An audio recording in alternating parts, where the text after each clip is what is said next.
Եթերում ապդեյթ լրատվականն է, բարի երեկո։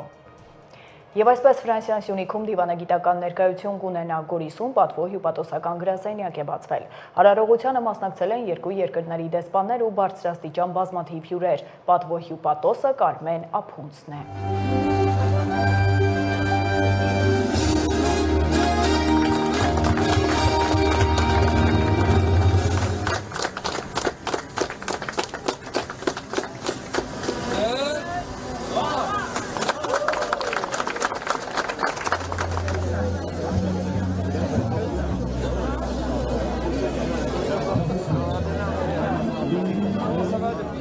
Շնորհակալություն։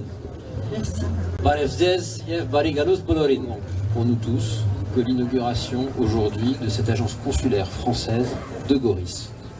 Կարծում եմ բոլորիս համար, բոլոր ներկաներիս համար այսօր շատ հուզիչ պահ է Գորիսում ներկա գտնվել Ֆրանսիայի պատվո հյուպատոսության գրասենյակի բացմանը։ Alors il y a une question qu'on nous pose beaucoup,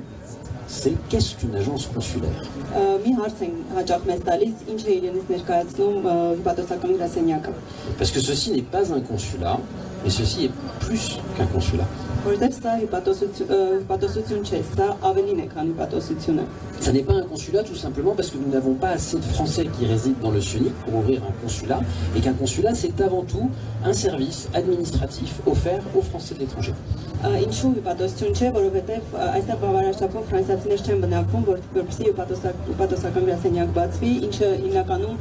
ծառայում է վարչարարությանը եւ նման բաների։ Mais c'est plus qu'un consulat parce que dans l'agence consulaire il y a action. Բայց նա ավելին է, քան հյուպատոսական գրասենյակը, որովհետև պատվո հյուպատոսությունում լինում են գործողություններ։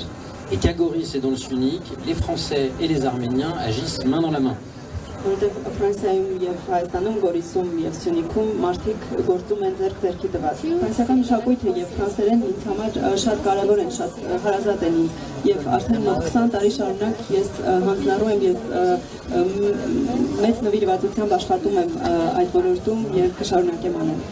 Այսօր եւ վաղը Գորիսում ընթանում է Հայաստան-Ֆրանսիա ապակենտրոնացված համագործակցության համաժողովը։ Անցկացման վայր է ընտրվել Գորիսը, հաշվի առնելով Սյունիքի ռազմավարական կարևորությունը։ Ֆրանսիայից ժամանած պատվիրակության կազմում են կառավարության ներկայացուցիչներ, ազգային եւ տեղական ընտրովի մարմինների ղեկավարներ, նաեւ հասարակական կազմակերպության ներկայացուցիչներ։ Բացման արարողությանը ելույթ է ունեցել տարածքային կառավարման եւ ենթակառուցվածքների նախարարը։ Դավիթ Խուդայթյանը կառավարության առաջնահերթություններից առանձնացրել է Սյունիքի դիմակայության բարձրացումը, որը միտված է անվտանգության, տնտեսական, կրթական եւ այլ կարողությունների զարգացմանն ու ամրապնդմանը եւ կարեւորել է Ֆրանսիայի առանցքային դերը։ Արտաքին գործերի փոխնախարարն էլ ասել է, որ հարաբերությունները գտնվում են աննախադեպ բարձր մակարդակի վրա, նպատակ ունենալով նաեւ օժանդակել Հայաստանին հաղթահարելու տարածաշրջանային մարտահրավերները։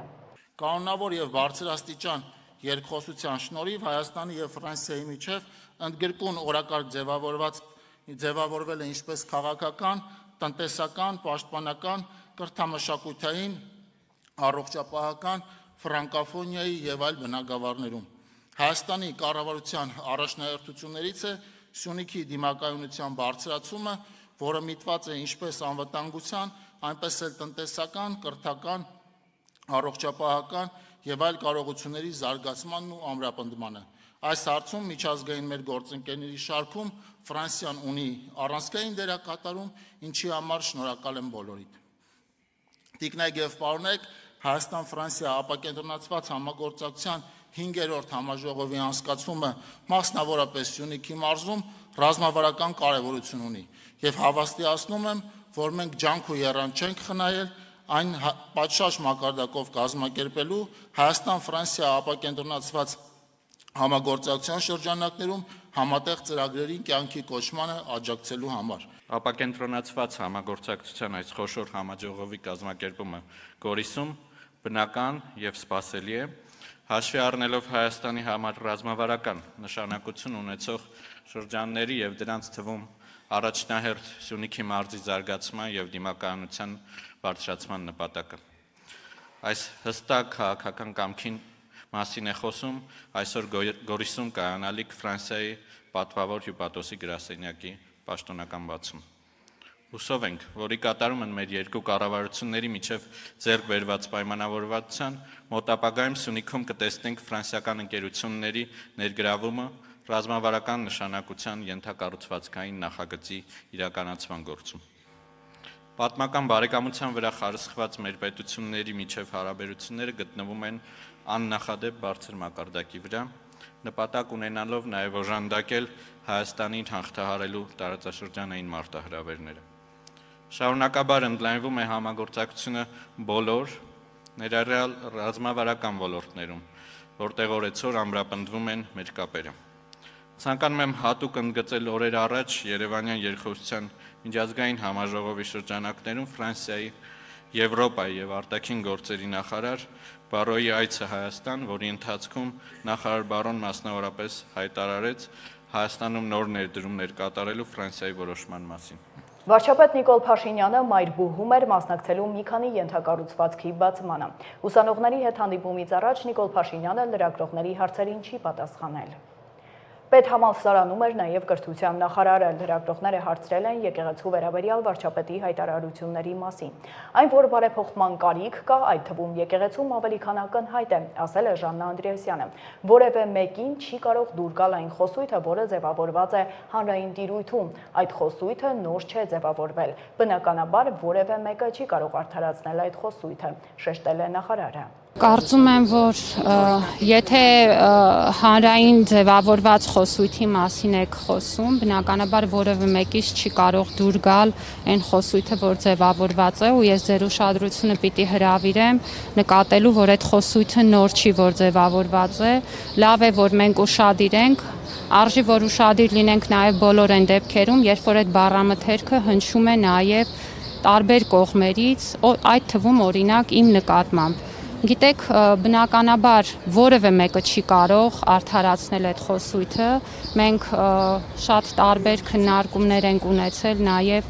առիթ ենք ունեցել կառավարության նիստում էլ այդ հարցերից խոսել եւ կարծում եմ ավելի քան պարզ է Նիկոլ Փաշինյանի հետ այս թեմայով խոսել եք, ինչ որ հորդոր արսել եք, որ պետք է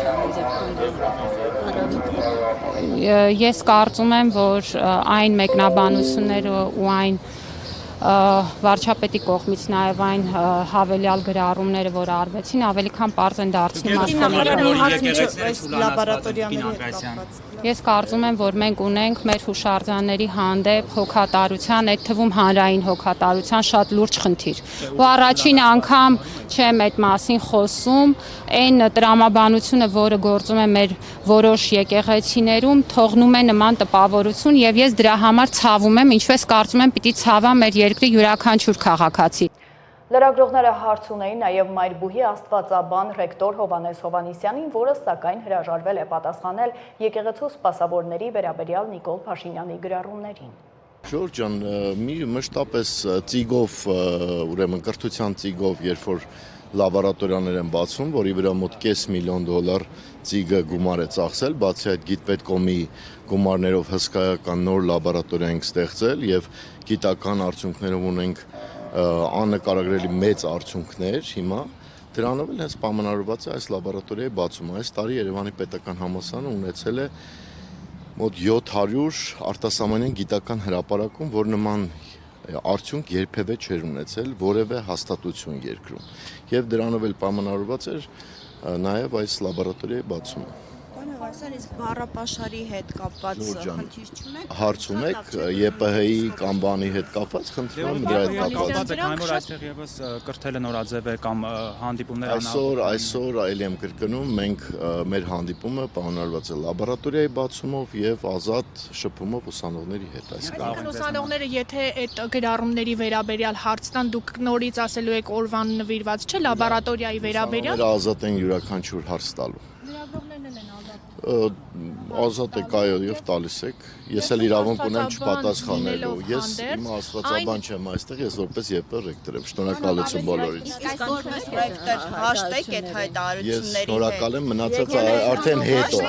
հետո Ժորժ ջան։ Մարդուն ով թիրախավորում է եկեղեցուն, սրբազան այլևս այս կանը ես տալիս մտնել Երևանի պետական համալսարան։ Շնորհակալություն ձեզ։ Շնորհակալ եմ։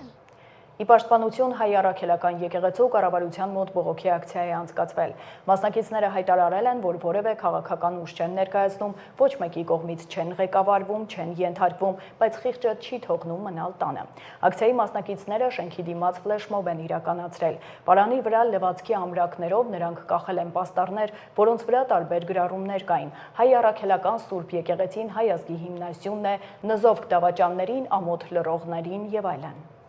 Մարդիկ պիտի հասկանան, որ այն ինչ որ մենք այսօր տեսնում ենք, դա ամենևին էլ անհատ սպասավորների դեմ ուղղված արշավ չի։ Դա նպատակաուղղված հերթական քայլն է հայոց ազգային ինստիտուտները խարխրելու ու հայոց հիմնասյուներից մեկին է ուղղված հիմա այդ արշավը, հայ առաքելական Սուրբ եկեղեցուն, որ դարեր շարունակ պահպանել է մեր ինքնությունը։ Ակնհայտ է ընդամենը ադրբեջանական մամուլը, ադրբեջանական ներկայիս հաղորդագրությունների մակերեսային դիտարկումը անգամ ակնհայտ է դարձնում, որ այս արշավը մեր իշխանությունների կողմից թելադրվում է թուրք-ադրբեջանական տանդեմի կողմից։ Դրա համար մարդիկ պիտի հասկանան, որ այսօր եկեղեցու կողքին չկանգնելը, իշխանություններին չասելը, որ առհասարակ այլևս չենք հանդուրժելու նման վարքագիծ, չենք հանդուրժելու եւ գործով ցույց տալու, որ չենք հանդուրժելու իրենց այս լկտի պահվածքը, մեր այսօրվա գոյության հարցն է։ Եթե մարդիկ հիմա դուրս չգան այդ համացանցային տիրույթից դուրս իրենց տեսակետը չարտահայտեն եւ չպաշտպանեն հայ առաքելական եկեղեցին, վաղը հնարավոր է մեր գոյության հարցը դրվի ու ինչ ենք անելու, էլի սպասելու ենք, ուղղակի սպասելու ենք, թե մեզ ոնց են ոչնչացնելու։ Այս իշխանությունները գործում են մեր թշնամիների հետ հավասարապես նույն ծրագրով ոչնչացնելու մեր ազգային ինքնությունը։ Ես ուզում եմ դիմել բոլոր մարդկանց, ովքեր երբեմն գոնե վառում են մոմեր եւ աղոթում են առ Աստված։ Որտեղ եք դուք այժմ, երբ որ ձեր հավատը ոտնահարված է։ Որտեղ եք դուք այժմ, երբ որ Նիկոլը համարձակվել է պղծել հայ առաքելական եկեղեցին։ Ինքը պղծել է մեր սրբություններից մեկը, մեր հարազատ Սուրբ հողերը Արցախը։ Ինքը հանձնել է Արցախը թշնամուն, դա մենք չգիտես ինչու մարսեցինք։ Մենք շարունակաբար մարսում ենք, որ օտար երկրյա պետությունների ներկայացուցիչները, այդ թվում թշնամական պետությունների ներկայացուցիչները գալիս են լցվում են Հայաստան, բայց հիմա, եթե մենք հանդուրժենք այս քայլերը, այլևս ընդհանրապես իմաստ չի ունենա համարել, որ մենք ունենք Հայաստան եւ մենք հայ ենք։ Իսկ այս ընթացքում վարչապետը եւս մեկ գրառում է կատարել Facebook-ում։ Նիկոլ Փաշինյանը գրել է, որ եթե պարզվի իրոք Գարեգին երկրորդը խախտել է կուսակրոնության ուխտն ու զավակունի, նա չի կարող լինել ամենայն հայոց կաթողիկոս, որովհետև խնդրու առարկա փաստի առկայության պահից նա չէր կարող լինել կուսակրոն քահանա։ Սա արձանագրում եմ ամենայն հարգանքով բոլորի անձնական եւ ընտանեկան կյանքի գաղտնիության իրավունքի նկատմամբ, բայց ամենայն հայոց կաթողիկոսը չի կարող ունենալ այդպիսի անձնական կյանք։ Խնդիրը բարձրացնում եմ որպես հայ առաքելական եկեղեցու հետևորդ, որովհետև տեսնում եմ հոգևոր անվտանգության խնդիր, ասում եմ նաև որպես Հայաստանի վարչապետ, որովհետև տեսնում եմ պետական անվտանգության խնդիր։ Մարաթոռ Սուրբ Էջմիածինը պիտի դիրքավորվի այս իրավիճակի նկատմամբ, ինչից հետո կիրականացվի հարցի հետագա պարզաբանում, նշված է գրառման մեջ։ Այլ թեմաների մասին ոստիկանապետ Արամ Հովհաննիսյանն ազատվել է պաշտոնից եւ ոստիկանությունում ծառայությունից։ Վարչապետը որոշում է ստորագրել, ըստ որի ներքին գործերի նախարարի տեղակալ ոստիկանության պետ Արամ Հովհաննիսյանն ազատվել է պաշտոնից։ Հրաժարական է ներկայացրել Լոռու մարզպետ Արամ Ղազարյանը, գրառման մեջ Ղազարյանը նշել է, որ որոշումը պայմանավորված է այլ աշխատանքի անցնելու հանգամանքով, որի վերաբերյալ պատշաճ եւ սահմանված ժամկետում հանդես կգան իրավասու մարմինները։ Ըստ շրջանառվող լուրերի Արամ Ղազարյանը կնշանակվի ոստիկանության պետ։ Ստամբուլում ռուս-ուկրաինական բանակցություններն ավարտվել են, սա երկրորդ փուլն էր, որը տևել է ավելի քան 1 ժամ։ Ռուսական պատվիրակությունը գլխավորում է նախագահի օգնական Վլադիմիր Մեդինսկին, իսկ ուկրաինական պատվիրակությունը պաշտպանության նախարար Ռուստեմ Ումերովը։ Բանակցություններից մանրամասներ դեռ չեն հաղորդվում։ Հիշեցնեմ, Կիևը Ռուսաստանի ներկայացուցիչներին է հանձնել ռազմական գործողությունների դադարեցման մասին հուշագիր։ Ակնկալվում է, որ ռուսական պատվիրակությունը բանակցությունների ընթացքում կներկայացնի հուշագրի իր տարբերակը։ Այժմ առաջարկում եմ ծանոթանալ միջազգային մյուս լուրերին։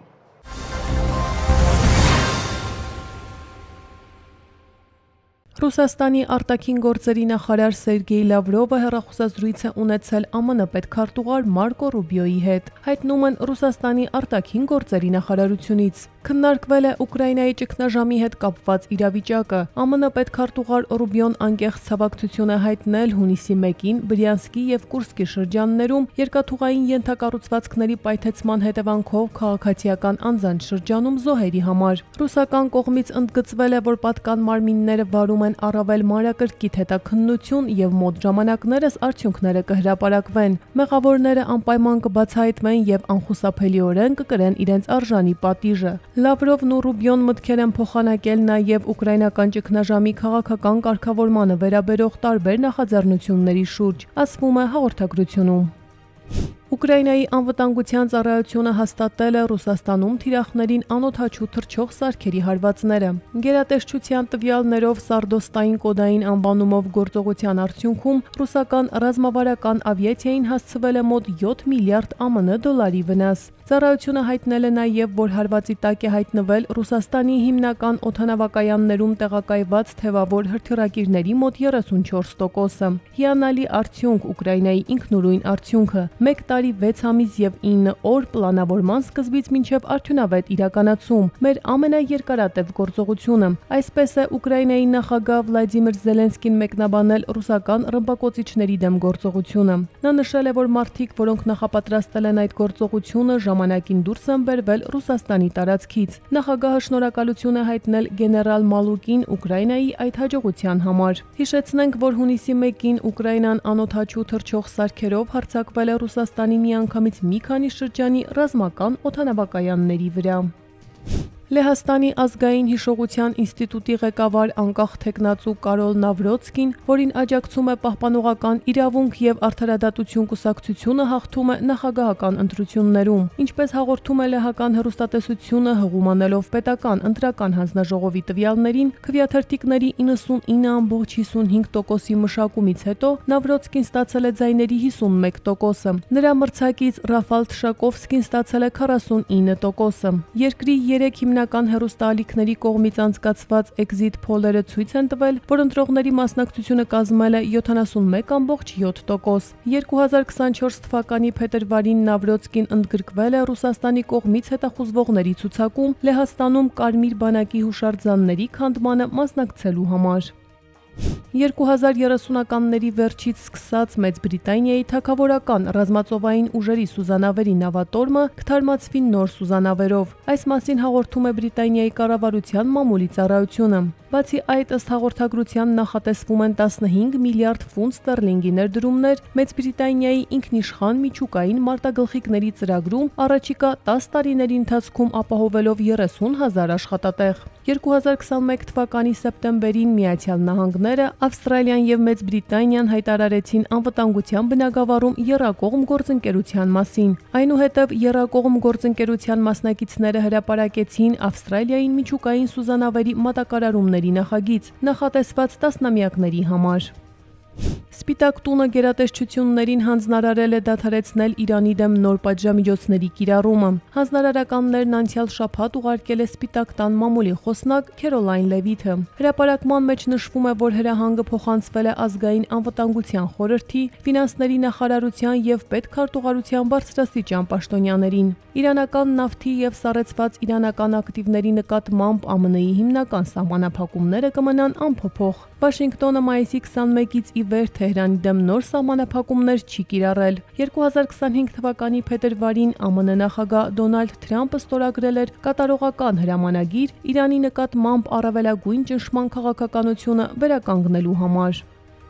ԱՄՆ Կոլորադո նահանգի Բոլդեր քաղաքում Մոհամեդ Սաբրի Սոլիման անունով մի տղամարդ կորալով ազատություն Պաղեստինին դյուրավառ հեղուկով շշեր է նետել Գազայում իսրայելցի պատանդների աջակցության երթի մասնակիցների վրա։ 6 մարդ այրվել է։ Հետաքննությունների դաշնային բյուրոն հրապարակել է ձերբակալվածի անունը, հայտարարելով, որ այս հանցագործությունը դիտարկում է որպես կասկածելի ահաբեկչական հարձակում։ Հետաքննությունների դաշնային բյուրոյի հատուկ գործակալ Մարկ Միխալեկը մամուլի ասուլիսում հատվածում հայտնել է, որ ձերբակալված Մոհամեդ Սաբրի Սոլիմանը 45 տարեկան է։ Բոլդերի ոստիկանապետ Սթիվեն Ռեդֆերնը նախկինում լրագրողներին հայտնել էր, որ զոհերից մի քանիսը լուրջ այրվածքներ են ստացել եւ հոսպիտալացվել են։ Տուժածների տարիքը տատանվում է 67-ից մինչև 88 տարեկան։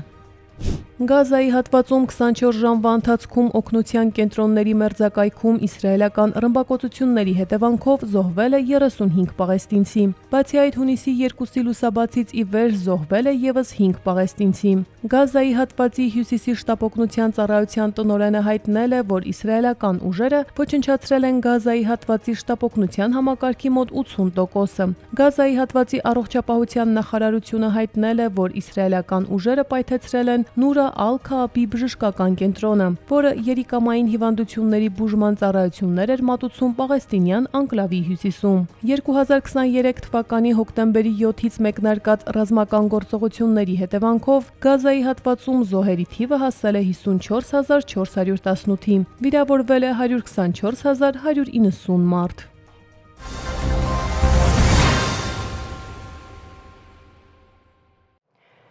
Շարունակենք, օտարերկրյա քաղաքացին իրացնելու նպատակով ձեռք է բերել 10 կիլոգրամ մեթամֆետամին տեսակի թմրամիջոց եւ տեղափոխել Հայաստան։ Քննչական կոմիտեն տեղեկացնում է, որ մեկ այլ անձել տեղեկանալով թմրամիջոցի գտնվելու վայրի վերաբերյալ ապօրինի ձեռք է բերել այն, բայց պետեկամուտների կոմիտեի եւ ազգային անվտանգության ծառայության հետ համատեղ միջոցառումների արդյունքում հանցագործությունը չի իրագործվել, նա ձերբակալվել է։ Մյուսի նկատմամբ հանրային քրեական հետապնդում է հարուցվել։ Նրանց վերաբերյալ քրեական վարույթը մեղադրական եզրակացությամբ ուղարկվել է հսկող դատախազին։ Հարկերից խուսափելու 3 դեպքով պետությանը պատճառվել է 179 միլիոն դրամի վնաս։ Մանրամասները տեսանյութում։ Քրեական ոստիկանության կազմակերպված հանցավորության դեմ պայքարի վարչության ծառայողները օպերատիվ հետախուզական ծավալուն միջոցառումների շնորհիվ բացահայտել են հարկերից խուսափելու դեպքեր։ Բազմաբնակարան շենք կառուցապատող մի ընկերություն 2023-25 թվականների ընթացքում Երևանի Վրացական փողոցում օտարել է ընդհանուր 134 ավտոկայանատեղի եւ 1 բնակարան, առքուվաճառքի պայմանագրում նշելով իրական արժեքից անհամեմատ ցածր գին։ Այդ կերպ խուսափել է հարկային պարտավորություններից պետությանը պատճառելով առանձնապես խոշոր չափերի 118 միլիոն 258 հազար դրամի վնաս։ Հարկեր չվճարելու մեկ այլ բացահայտում էլ արձանագրվել է Կոտայքի մարզում։ Արձանի գյուղից Աբովյան քաղաք տանող ճանապարհին գործող ավտոգազալիցքավորմամբ զբաղվող մի ընկերություն 2024 թվականի հունվարից 2025 թվականի մարտ ամիսն ընկած ժամանակահատվածում հարկային մարմիններից թաքցրել է փաստացի ձեռք բերված եւ իրացված գազի իրական ծավալները, չվճարելով 43 միլիոն դրամից ավելի հարկ։ Մյուս դեպքով օտարվել են բեռնափոխադրում իրականացնող եւ միմյանց հետ փոխկապակցված 2 սահմանապակ պատասխանատվությամբ ընկերության հաշվեկշռում գտնվող 14 բեռնատարներ։ Առքուվաճառքի պայմանագրերում նշվել են տրանսպորտային միջոցների իրականությանը չհամապատասխանող ցածր գներ։ Այս եղանակով հարկերից խուսափելու հետևանքով պետությանը պատճառվել է ընդհանուր 17 միլիոն 248 հազար դրամի վնաս։ 3 դեպքով էլ նախաձեռնվել են քրեական վարույթներ, հանգամանքները նախաքննությամբ պարզվում են։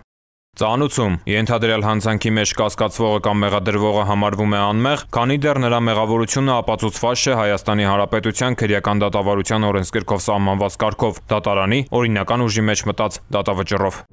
Մայիսի 26-ից հունիսի 2-ը մայրաքաղաքում իրականացված ծառայության ընթացքում Երևանի պարեկները հայտնաբերել են ճանապարհային երթևեկության կանոնների 4814 խախտում, պահպանվող հատուկ տարածք տեղափոխելով 149 ավտոմեքենա, մասնավորապես հայտնաբերվել է ոչ ստապ 157 վարորդ, առանց վարորդական իրավունքի վկայականի 303 անձ, հայտնաբերվել է հաշվառման համարանիշի հետ կապված 28, չամրակապված վարելու 1047, առանց մանկական նստատեղի քարսիթի 3, վարելու ընթացքում ծխելու 426, վարելի հեռախոսից օգտվելու 274, հետիոտնի ոչ սահմանված վայրով անցնելու 77 եւ 1677 այլ իրավախախտում, 134 մեքենա շահագործվել է առանց ԱՊԱ պայմանագրի, 370-ը տեխնիկական զննություն չանցած, 44-ը լուսարձակների անսարքությամբ, 94-ը թաղանթապատված դիմապակիով եւ կողային ապակիներով, բացի այդ տարբեր կասկածանքներով ձերբակալվելու համայնքային ոստիկանության բաժիններ է տարվել 69 անձ։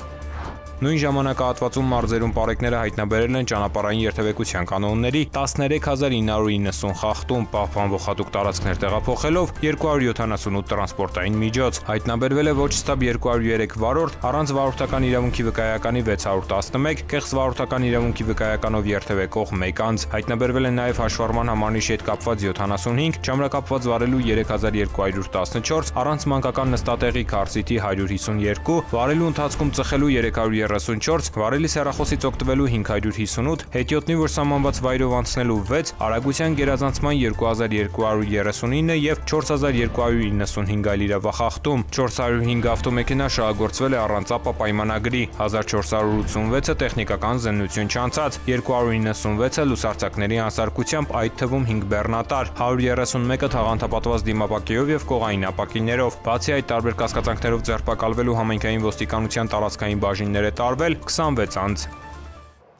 Ճապոնիայի Տակասակի քաղաքում պաշտոնապես բացվել է Ասիայում առաջին Թումո կենտրոնը Թումո Գունման։ Բացման արարողությանը ելույթում ազգային ժողովի նախագահի տեղակալ Հակոբ Աշակյանն ընդգծել է ծրագրի կարևորությունը հայ-ճապոնական կրթական գործակցության շրջանակում։ Թումո Գունման շուտով կընդունի մոտ 1500 պատանի ամբողջ պրեֆեկտուրայից, դառնալով երկկողմ գործակցության եւ նորարարության ոգեշնչման հարթակ Հայաստանի եւ Ճապոնիայի միջև։ Այսուհետև ամեն 3 շաբթի եւ 5 շաբթի ժամը 21:20-ին մեր եթերում լինելու է նոր սոսինձ կատակերգությունը, որը պատմում է օտարության մեջ գտնվող մի աղջկա մասին, որը Միացյալ Նահանգներում կազմակերպում է իր կեղծ ամուսնությունը։ Մանրամասները դիտեք տեսանյութում։ Նոր Հայաստան հեռուստաընկերությունն իր հեռուստադիտողներին ներկայացնում է նոր սոսինձ հետաքրքիր կատակերգությունը, որը խենթ պատմություն է համեմված զվարճալի դրվագներով եւ դերասանական գեղեցիկ խաղով։ Սիթքոմի գլխավոր դերերում ներկայանում են Սոս Կարապետյանը, Անի Երանյանը, Լևոն Շարաֆյանը, Քրիստինե Եղոյանը, Արմինե Պողոսյանը ու շատ այլ սիրված դերասաններ։ Մենք վաղը գնում ենք լոս, ես Սարային ցանոթացնեմ մերոնց հետ։ Չէ՞ կյանքս։ Ֆիլմի սյուժեն զարգանում է Նյու Յորքում, որտեղ գլխավոր հերոսուհին Սառան կացության հետ կապված խնդիրներ է ունենում։ Այս դեպքում նա կամ պետք է ամուսնանա, որպեսզի ձեռք բերի քաղաքացիություն, կամ պետք է ետ վերադառնա Հայաստան։ Դեպքերի անկանխատեսելի զարգացումներով պայմանավորված նրան օգնության է հասնում Սոսը, ով աշխատում է Սառայի մոտ եւ պատահական իմանում է, որ իրենք ամուսնանում են։ Ես ամուսնանում։ Շնորհավորում Սարա ջան։ Ես էլ քեզ եմ շնորհավորում կյանքս։ Ես քեզ ասացի, որ մի ապուշի հետ, ոչ թե իմ հետ։ Այլ ելք չունենալով հերոսները սկսում են ձևացնել իրենց կեղծ ամուսնությունը եւ դեպքերը սկսում են զարգանալ իրենց կամքից անկախ։ Թե ինչպիսի զարգացումներ կլինեն հետո, ինչպես կավարտվի այս կեղծ ամուսնությունը եւ արդյոք Սառան կկարողանա մնալ Միացյալ Նահանգներում, կարող եք հետեւել ամեն 3 շաբթի եւ 5 շաբթի 21:20-ին Նոր Հայաստան հեռուստաընկերության եթերում։